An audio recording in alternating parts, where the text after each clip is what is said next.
당신이 이 글을 읽는 바로 지금 지구 궤도에서는 초속 7km가 넘는 속도로 날아가는 쓰레기 조각들이 수백만 개씩 떠다니고 있습니다. 총알보다 10배 빠른 속도죠. 이 파편 하나가 위성과 충돌하면 그 위성은 산산조각 나고 그 조각들이 또 다른 위성을 파괴하는 연쇄 반응이 시작됩니다. 과학자들은 이걸 캐슬러 증후군이라 부르는데 한번 시작되면 우리는 수십 년간 우주로 나갈 수 없게 될지도 모릅니다. 지구를 둘러싼 쓰레기 장벽에 갇혀버리는 거죠. 그런데 지금 이 순간에도 수천 개의 새로운 위성들이 계속 올라가고 있고 억만장자들은 우주 관광을 팔고 있습니다. 오늘은 이 상업 우주 시대의 빛과 어둠에 대해 이야기해 보겠습니다. 구독은 유튜브 만드는 데 도움이 됩니다. 2024년 12월로 끝나는 1년 동안 스타링크 위성들은 무려 10만 50번의 충돌 회피 기동을 했습니다. 5분마다 한 번씩 움직인 겁니다. 이게 정상적인 상황일까요? 전혀 아니죠. 불과 10년 전만 해도 상상도 못했던 일입니다. 하지만 지금은 7,000개가 넘는 스타링크 위성만으로도 지구 저궤도가 붐비는데 스페이스X는 최대 42,000개까지 올릴 계획이거든요. 중국도 13,000개의 거왕 위성을 준비 중이고 아마존과 원웹도 자기들 별자리를 만들고 있습니다. 이 광기 어린 경쟁은 어디서 시작됐을까요? 2021년 7월로 거슬러 올라가 봅시다. 리처드 브랜슨이 자기 회사 버진 갤럭틱의 우주선을 타고 80km 상공까지 올라갔습니다. 나흘 뒤에는 제프 베조스가 블루 오리진의 뉴 셰퍼드를 타고 107km까지 갔죠.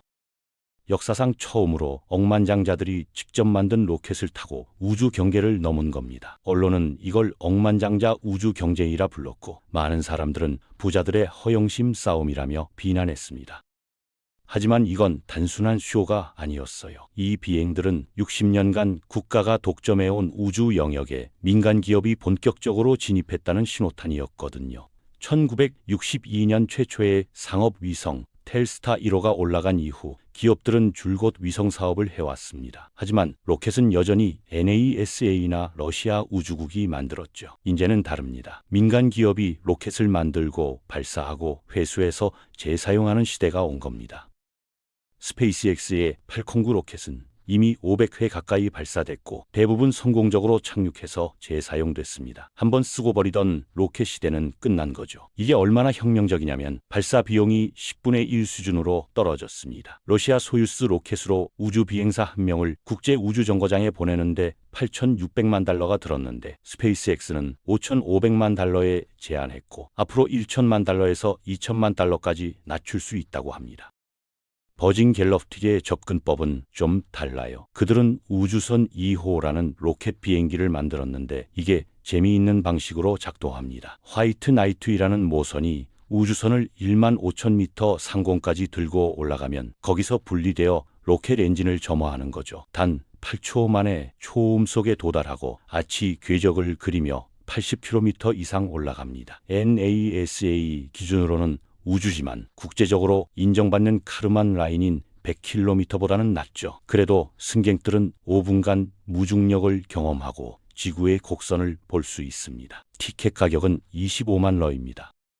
블루 오리진은 더 높이 올라가요. 뉴 셰퍼드는 107km까지 가서 카르만 라인을 확실히 넘습니다. 전체 비행 시간은 11분으로 버진 갤럭틱의 2시간보다 훨씬 짧지만 캡슐 디자인 덕분에 큰 창문으로 더 좋은 전망을 제공하죠. 제프 베조스는 18살 때부터 우주 호텔과 궤도 식민지를 꿈꿔왔습니다. 지구 인구의 일부를 우주로 이동시켜 환경 부담을 줄이겠다는 비전이었어요. 2000년 블루 오리진을 설립한 뒤 거의 10년간 비밀리에 작업했고 2015년에야 본격적으로 목표를 공개했습니다.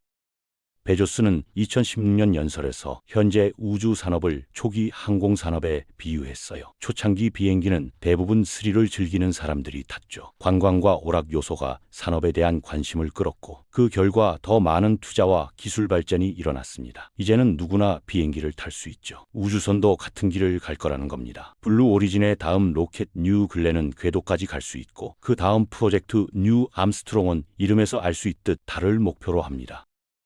하지만 진짜 게임 체인저는 일론 머스크의 스페이스X죠. 다른 두 회사가 우주 관광에 집중하는 동안 스페이스X는 상업 사업에 올인했습니다. 2002년 설립 이후 위성 발사 시장을 장악해서 전 세계 위성 발사 계약의 절반을 차지하게 됐거든요. 팔콘 9의 재사용성이 핵심이었습니다. 길이 70m의 이 로켓은 버진이나 블루 오리진 것보다 훨씬 크고 5,500kg을 궤도에 올릴 수 있어요. 드래곤 캡슐로 국제 우주 정거장에 보급품을 실어 날랐고 이제는 우주 비행사들도 태우고 있습니다.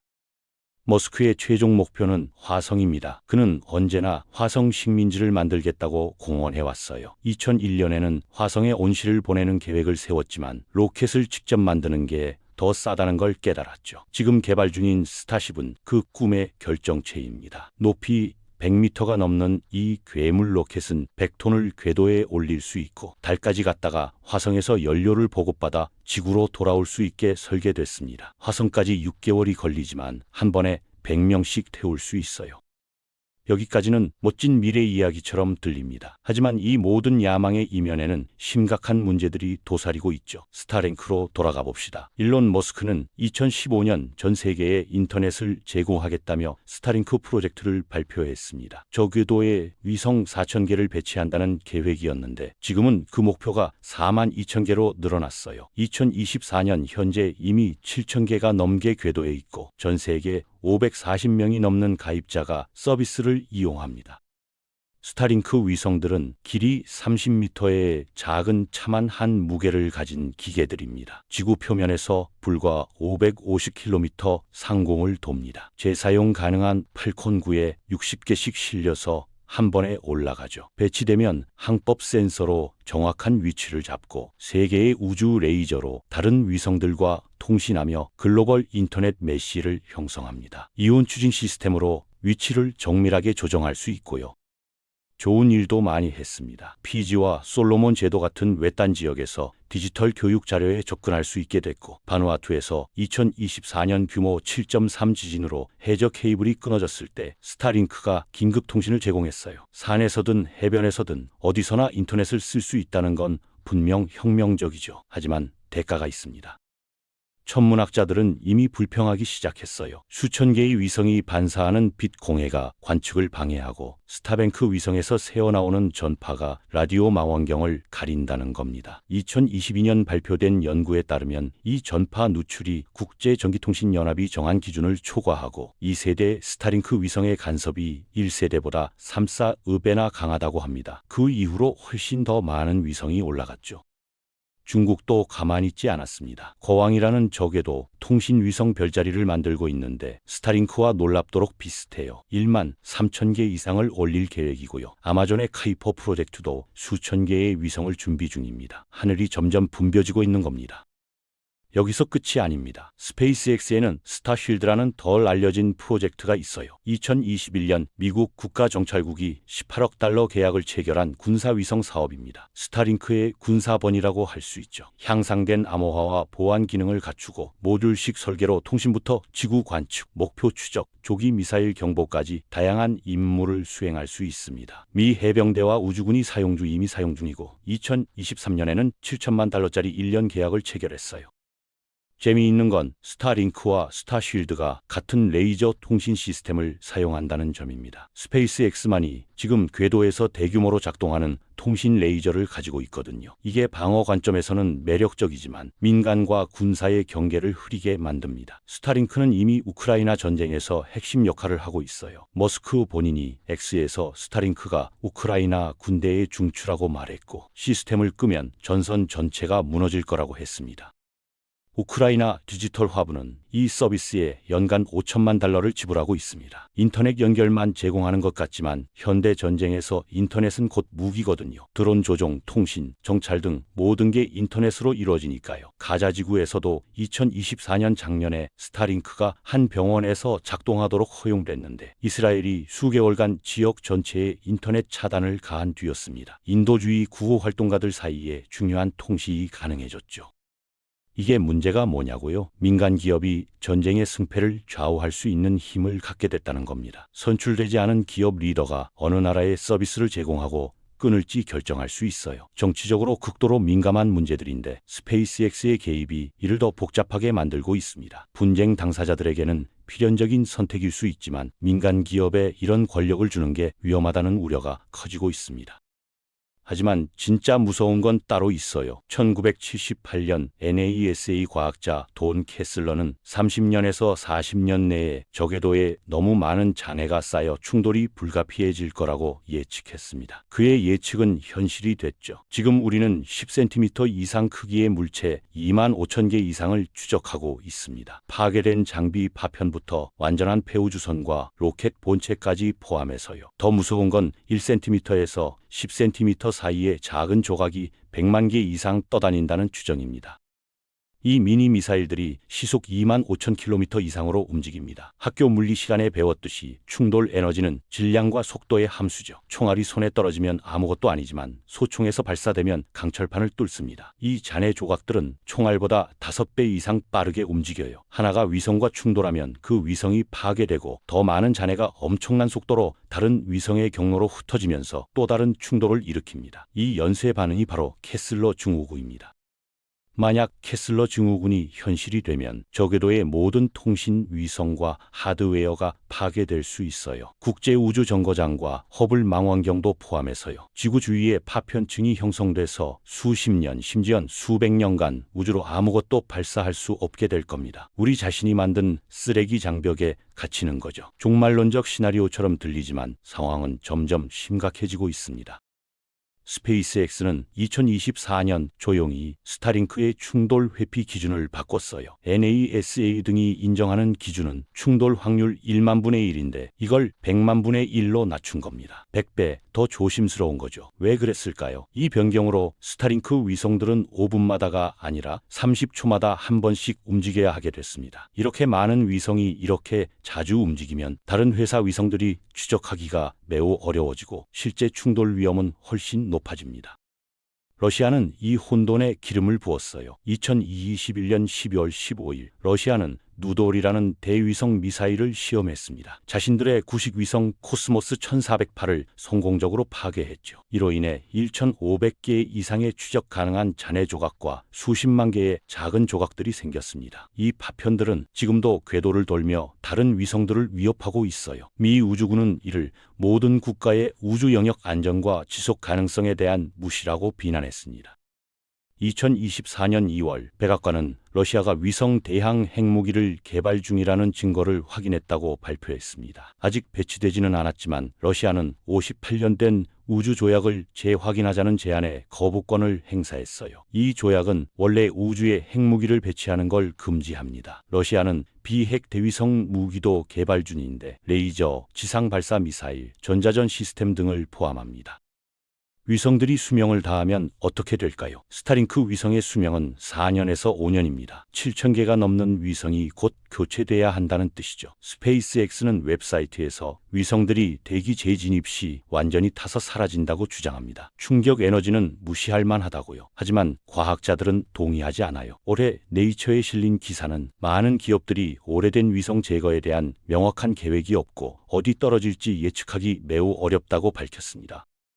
최근 몇 년간 케냐와 우간다에 대형 우주 쓰레기가 떨어진 사건들이 있었어요. 작은 미사일 속도로 파편을 40km에 걸쳐 흩뿌렸고 아무 경고도 없었습니다. 더 많은 통제되지 않은 재진입이 일어나면 지구상 어느 위치든 위험할 수 있고 심지어 상업용 비행기도 위협받을 수 있습니다. 게다가 우주 비행의 극한을 견디도록 만들어진 재료들이 자연적으로 분해되기는 거의 불가능하죠. 설령 위성이 완전히 타버린다 해도 문제는 있습니다. 이 연소가 일어나는 대기층은 취약한 오존층의 서식지거든요. 위성들은 주로 알루미늄으로 만들어지는데 대기권에서 소실되면 알루미늄 산화물 나노 입자를 생성합니다. 이게 오존층 고갈을 가속화한다는 게 알려져 있어요. 2014년 연구에 따르면 일반적인 250kg 위성 하나가 약 30kg의 산화 알루미늄 나노 입자를 만들어낼 수 있습니다. V2 스타링크 위성은 800kg이나 되고요. 이 나노 입자들은 수십 년간 대기에 머물며 오존을 파괴합니다. 우리는 1979년 CFC 금지 이후 오존층을 보호하기 위해 엄청난 노력을 기울였습니다. 그 노력이 위성 폐기의 부적절한 처리 때문에 물거품이 될 수 있다는 게 안타깝죠. 이 모든 문제는 스타링크나 스타쉴드만의 것이 아닙니다. 하지만 스페이스X가 이 새로운 우주 경쟁의 핵심 주체인 만큼 이 위험들을 어떻게 다룰지 결정하는 데 큰 역할을 하게 될 겁니다. 화성 이야기도 빼놓을 수 없죠. 스페이스X의 스타쉽은 2030년까지 인간을 화성에 데려가는 걸 목표로 합니다. 높이 100m가 넘는 이 로켓은 슈퍼헤비 부스터와 스타쉽 우주선 두 부분으로 구성됩니다. 부스터는 높이 69m에 33개의 랩터 엔진을 장착해 7,600만 뉴턴의 추력을 낼 수 있어요. 스타쉽 우주선은 길이 50m, 직경 9m이고 독특하게 스테인리스 강으로 만들어졌습니다. 탄소 선유 대신 말이죠. 왜 스테인리스 강이냐고요? 1300도 이상까지 가열돼도 녹거나 휘지 않고 대기권 재진입 시 유용합니다. 게다가 저렴하고 대량 생산이 쉽죠. 머스크는 이런 로켓을 전체 함대로 만들 계획입니다. 그의 비전에서 화성은 인간이 진지한 존재감을 구축할 곳이고 자재와 제품, 인력이 지속적으로 오가야 하거든요. 스타쉽은 약 100톤을 운반할 수 있고 한 번에 100명에서 200명까지 태울 수 있습니다. 화성 여행이 현실이 된다면 어떨까요? 6개월간의 여정이 될 겁니다. 동승자 100명과 함께 비좁은 공간에서 지내야 하죠. 발사와 이륙은 9분 정도 지속되고 강력한 G포스가 당신을 의자에 짓누를 겁니다. 슈퍼헤비 부스터가 분리되어 지구로 돌아가면 스타쉽만 남아 우주로 향합니다. 추진기가 멈추면 갑자기 무중력을 경험하게 되고 이게 앞으로 6개월간의 삶이 됩니다. 무중력 환경에서는 키가 늘어납니다. 어떤 우주 비행사는 6개월 만에 2.5cm나 컸어요. 얼굴은 심장이 혈액을 너무 잘 펌프질해서 붉고 부풀어 오를 겁니다. 경동맥 두꺼워짐과 시력 문제가 생길 수 있죠. 운동은 필수입니다. 국제우주정거장 우주 비행사들은 하루 2시간씩 운용량과 근육량도 손실을 막습니다. 이걸 안 하면 화성 도착 시 일어설 수도 없을 겁니다. 음식은 진공 포장된 제수화 식품이 주를 이룰 거예요. 냉장고가 없으니까요. 물은 모든 걸 재활용해서 써야 합니다. 당신에게서 나온 모든 물이 정화되어 다음 식사 때 돌아옵니다. 생각하지 않는 게 좋아요. 샤워는 안 되고 물 없는 샴푸와 젖은 천으로 닦아야 합니다. 화장실은 안전벨트를 매야 하고 진공으로 작동해서 폐기물이 떠다니지 않게 합니다. 가장 이상한 건 BNA 변화입니다. NASA의 2019년 쌍둥이 연구에서 한 명을 6개월간 우주로 보냈는데 돌아왔을 때 BNA 발현이 지구에 남은 쌍둥이와 달라져 있었어요. 텔로미어 단축, 면역체계 약화, 뼈 형성 문제가 나타났죠. 지구 귀환 후 대부분은 정상으로 돌아왔지만 9%는 영구적으로 변했습니다. 우주에서의 시간은 아마도 방사선 때문에 당신을 영원히 바꿔놓을 수 있습니다. 6개월 후 화성 도착 시 스타쉽은 대기권을 비스듬히 진입해 플랩으로 운동 에너지의 90%를 방출하며 착륙합니다. 바이오돔으로 나가 인공 화성 공기를 맞고 스타쉽은 화성에서 추출한 산소와 메탄으로 제연료를 채웁니다. 당신은 지구를 떠난 사람과는 다른 사람이 되어 있을 겁니다. 물리적으로도 정신적으로도 심지어 유전적으로도요. 이게 우리의 미래일까요? 상업 우주 시대는 놀라운 가능성을 열었습니다. 25면 우주 경계를 넘어볼 수 있고 수십 년 내에 화성에 갈 수도 있어요. 외딴 지역에 인터넷을 제공하고 재난 시 통신을 복구하며 과학 연구를 진전시킬 수 있죠. 하지만 그 대가로 우리는 궤도를 쓰레기로 가득 채우고 오존층을 위협하며 전쟁의 도구로 사용될 수 있는 시스템을 만들고 있습니다. 저 궤도는 한정된 자원입니다. 신중한 계획 없이는 어느 시점에 더 이상 아무것도 올릴 수 없는 지경에 이를 수 있어요. 캐슬러 증후군은 이론이 아닙니다. 점점 현실에 가까워지고 있죠. 5분마다 충돌 회피 기동을 하는 위성들, 대위성 미사일 실험으로 흐러진 수십만 개의 파편, 통제되지 않은 재진입으로 땅에 떨어지는 쓰레기들, 이 모든 게 지금 일어나고 있습니다. 억만장자들은 별을 향해 손을 뻗고 있지만 그 과정에서 우리는 무엇을 잃고 있을까요? 상업 우주 시대는 국가 독점을 깨고 비용을 낮췄지만 동시에 새로운 위험을 만들어냈습니다. 민간 기업이 전쟁의 승패를 좌우하고 선출되지 않은 리더들이 누가 우주 기술에 접근할 수 있을지 결정하며 환경 영향은 제대로 고려되지 않고 있죠. 스페이스X는 현재 750억 달러가 넘는 가치를 지닌 회사입니다. 블루 오리진과 버진 갤럭틱도 수십억 달러의 투자를 받았어요. 이 회사들의 성공은 부인할 수 없습니다. 하지만 성공이 곧 책임을 의미하지는 않죠. 우주는 모두의 것입니다. 하지만 지금 몇몇 기업이 그 접근을 통제하고 있어요. 이게 우리가 원하는 미래일까요? 앞으로 10년이 결정적일 겁니다. 스타쉽이 화성에 인간을 데려갈 수 있을지, 스타링크가 정말 전 세계를 연결할 수 있을지, 캐슬러 증후군을 피할 수 있을지, 이 모든 질문의 답이 나올 시기죠. 한 가지는 확실합니다. 우주는 더 이상 국가만의 영역이 아닙니다. 민간 기업이 주도하는 새로운 시대가 왔고 그 결과는 아직 아무도 모릅니다. 우리는 역사적 전환점에 서 있습니다. 인류가 정말로 다행성 종족이 될 수 있을지 아니면 우리 자신이 만든 쓰레기 장벽에 갇힐지 결정되는 순간이죠. 억만장자들의 꿈과 과학자들의 경고, 상업적 야망과 환경적 책임 사이에서 우리는 선택을 해야 합니다. 그 선택이 앞으로 수백 년간 인류의 미래를 결정할 겁니다. 우주는 여전히 경이로운 곳입니다. 그 가능성은 무한하죠. 하지만 그 무한한 가능성을 누리려면 먼저 우리가 만들고 있는 문제들을 해결해야 합니다. 지속 가능한 우주 탐사, 공정한 접근, 환경 보호, 국제 협력 이런 것들 없이는 상업 우주 시대의 밝은 미래도 결국 어둠 속으로 사라질 겁니다. 우리 다음 세대가 여전히 별을 볼 수 있을지 아니면 쓰레기로 가득 찬 하늘만 보게 될지는 지금 우리의 선택에 달려 있습니다.